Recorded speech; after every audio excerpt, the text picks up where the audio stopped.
the war of titans and kings.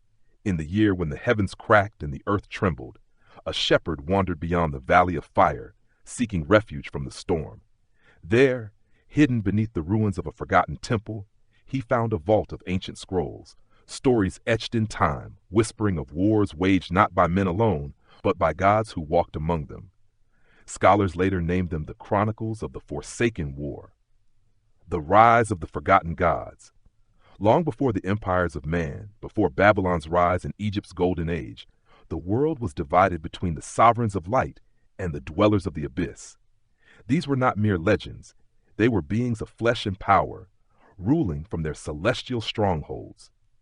It was the age when the divine still spoke through fire and stone, when the gods did not merely watch, but fought alongside mortals. The conflict that ensued, the war to decide dominion over the earth, became known as the War of Titans and Kings. For 1,000 years, the sovereigns of light, led by Arghon, the ever-seeing one, safeguarded the world's balance. Their dominion stretched across the sky-stone cities, luminous strongholds floating above the highest peaks, where the fabric of the heavens met the breath of the earth. Yet below, in the chasms of the abyss, Arghon the Devourer gathered his forces, his shadow stretching across the lands like a great eclipse. The records speak of his great descent, a time when the sky itself was torn open, and his black legions fell upon the earth like an endless storm. And so the war began, at the first strike. The ancient records speak of a king, Zaphiron of the First Throne, ruler of the land known as Aaru, where the rivers met the stars. His warriors, clad in shimmering iron forged by the gods themselves, stood against the armies of the abyss. His banner, marked by the emblem of the twin serpents, was said to have been a gift from the celestial forges of Arghon, the ever-seeing one. Yet even gods cannot shield mortals forever. His enemies, the dwellers of the abyss, were led by Lord Arghon, whose black armored legions carried weapons of unnatural fire, arrows that did not burn, but disintegrated their targets in a flash of white radiance. It was whispered that Arghon's forces did not march, but descended from the sky in vessels of light, their thunderous approach striking terror into the hearts of men.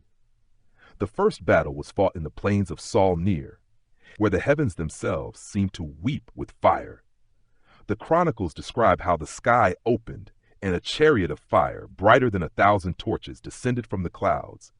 From within emerged the warrior King Zaphiron, his blade forged from a metal no man could name, inscribed with symbols that pulsed with unseen energy.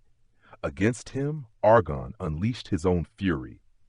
Blazing orbs of destruction rained from the sky, turning men to shadows upon the rock. But the gods had not abandoned Zaphiron. As the sun dipped below the horizon, the earth itself rose in defiance, swallowing the legions of the abyss in a great cataclysm. For a moment, silence reigned. The storm had passed, but war is never so easily ended. The Council of the Immortals. Following the battle, the gods convened atop Mount Eros, the seat of the divine mandate. The sovereigns of light decreed that the war must end, that mortals should be left to carve their own destiny. But Arghon, ever defiant, swore he would return when the age of men had grown complacent. "You would let them rule this world?" He spat, his voice echoing through the halls of eternity. "They are weak, they forget, they are not worthy of the blood we have spilled." Arghon, his form wreathed in golden light, gazed upon his fallen brother. "It is not for us to decide." And so the abyss was sealed. Arghon was cast into the void, and his legions buried beneath the ruined stars. But prophecies are never so easily silenced. The scrolls end with a prophecy, and in the age of steel and stone, when the stars once again whisper to the earth, the lords of the abyss shall rise. The war that was fought shall be fought again, and those who have forgotten will remember, for the heavens will crack and the gods will walk once more. Whispers of a broken age. 1,000 years passed. The war faded into myth, its heroes buried beneath the weight of time. Kings ruled, kingdoms fell. The age of men dawned, and with it the memory of the gods turned to dust. But the prophecy remained, and in the depths of the world, beneath shattered temples and forgotten ruins, something stirred. In the distant reaches of the ashen wastes, a great obelisk of black stone had begun to glow. Ancient symbols, long unread, pulsed with a light unseen since the dawn of time, and somewhere, beyond the reach of mortal sight, a voice echoed through the void. Awaken. The war of titans and kings was not over. It had merely begun. Across the lands of men, the old gods had become nothing more than whispers, myths carved into crumbling stone, their names erased by the tides of time. But prophecies do not fade, and neither do the powers that sleep beneath the earth. Beneath the ruins of Near, where Zaphiron once stood against the legions of the abyss, the sky cracked once more. A black monolith, untouched for 1,000 years, shuddered in the silence. The sigils of the Forsaken War, long thought dead, pulsed with an eerie glow. And from its depths, a voice that had been sealed away at the dawn of time, spoke once more. The hour has come, and the world trembled. The signs of the returning war. In the high temple of Aaru, where the last flame of the sovereign still burned, the sacred fires flickered. Aelion's priests, sworn to watch the heavens, awoke to see the stars falling, streaks of light carving across the night sky like celestial wounds. Across the northern wastes, in the fortress of Kynareth, the mountains groaned. Deep beneath the frozen cliffs, the great iron gates of the abyss, long sealed by the hands of the divine, began to crack.